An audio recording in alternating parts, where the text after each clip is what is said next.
Toda a terra vos adore com respeito e proclame o louvor de vosso nome. Vinde ver todas as obras do Senhor, seus prodígios estupendos entre os homens. Glória ao Pai, ao Filho e ao Espírito Santo, como era no princípio, agora e sempre. Amém. No Evangelho de hoje, João 6, de 35 a 40, nós temos um texto que continua ainda o acontecimento da multiplicação dos pães.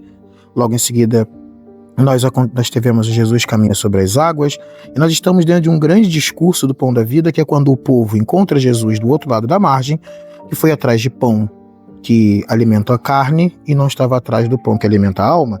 E esse grande discurso, que a gente conhece como discurso do pão da vida, tem uma série de detalhes que tocam muito a nossa vida cristã e a vida religiosa como tal. O versículo que inicia o evangelho de hoje é o versículo 35. Eu sou o pão da vida, quem vem a mim não terá fome, quem crê em mim nunca mais terá sede.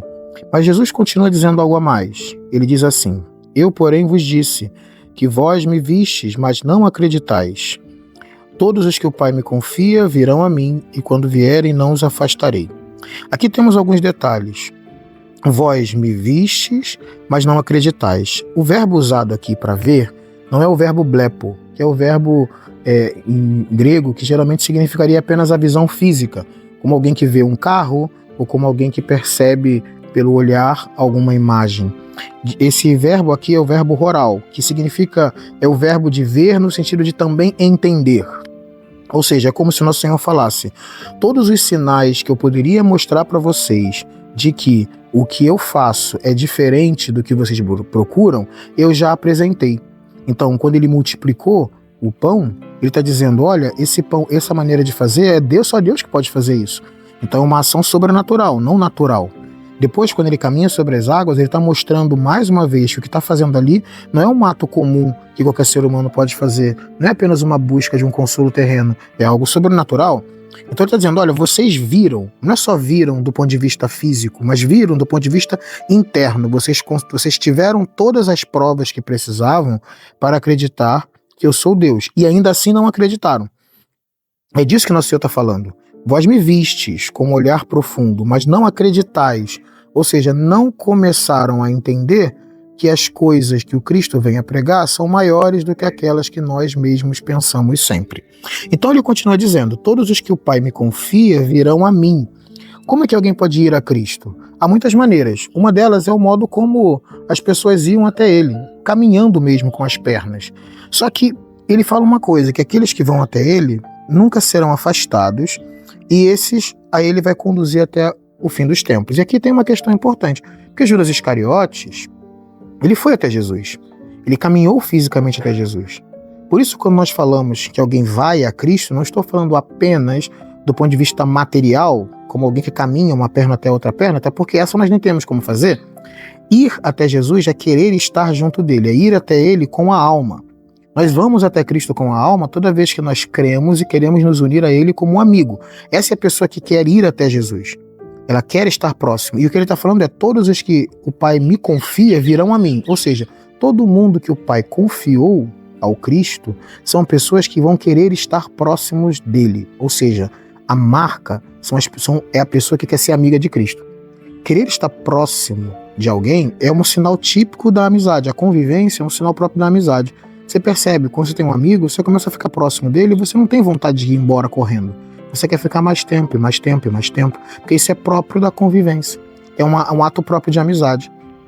Ir até Cristo quer dizer: eu quero estar próximo de Cristo. Eu gosto da oração, eu gosto da mortificação, eu gosto de estar próximo dele, eu gosto de estar na missa, eu gosto de fazer as coisas de Deus, e quando as realizo, sinto-me com uma grande alegria. Isso é sinal de amizade. É um sinal importantíssimo de amizade.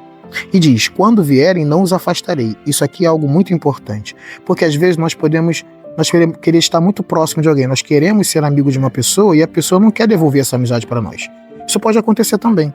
Então Cristo fala: quando vierem, ou seja, quando começarem a me amar, a realizar as obras próprias de Cristo, eu não os afastarei. Ele está dizendo: eu vou devolver esse amor, e aqueles que quiserem estar comigo, eu também vou querer estar com eles. Isso é um elemento típico daquilo que nós chamamos do ato de meritório. O que é um ato meritório? É que quanto mais você ama Jesus, mais ele aumenta a sua capacidade de amá-lo. Quanto mais nós vamos a ele, mais ele nos presenteia com a alegria de poder estar com ele.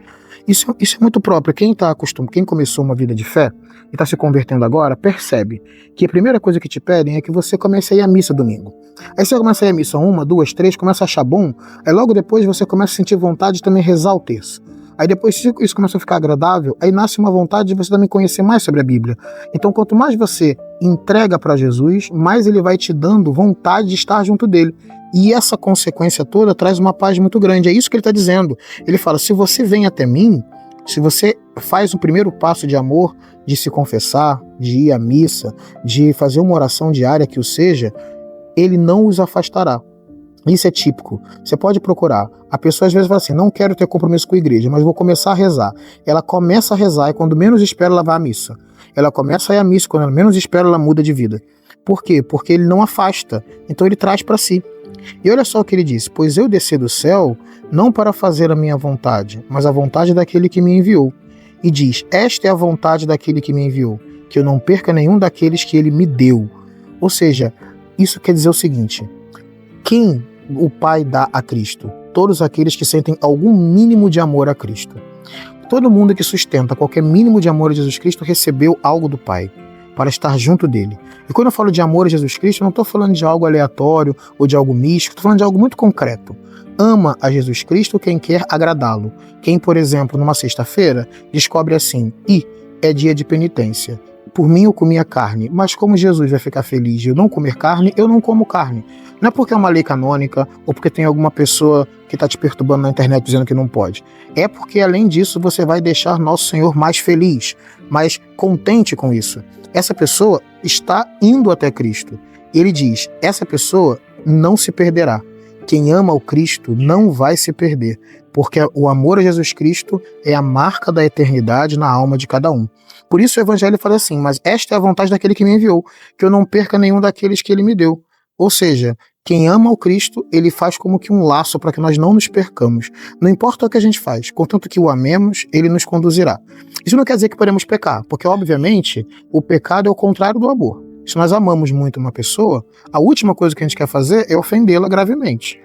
O pecado é obviamente uma ofensa grave. Então quando a gente fala assim, podemos fazer qualquer coisa, não é qualquer coisa do tipo pecar. Obviamente que não. O pecado é contrário, absolutamente contrário ao amor a Cristo. Mas quando nós fazemos tudo para agradá-lo, ele nos ressuscita no último dia. Olha o que ele fala, que eu não perca nenhum daqueles que ele me deu, mas o ressuscite no último dia. Esta é a vontade do meu Pai.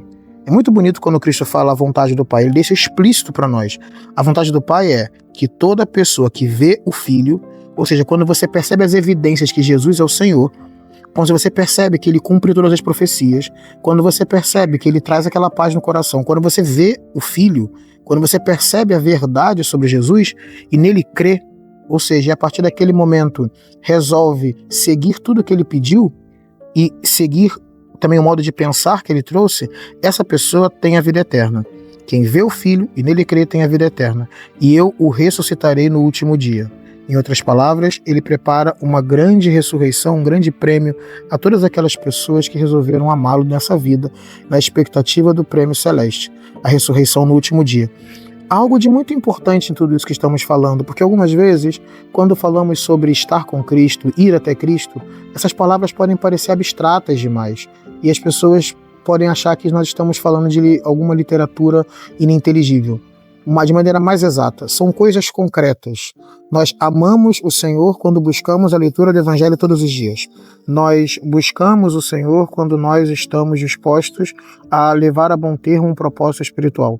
Nós estamos indo ao Senhor quando estamos rezando todos os dias.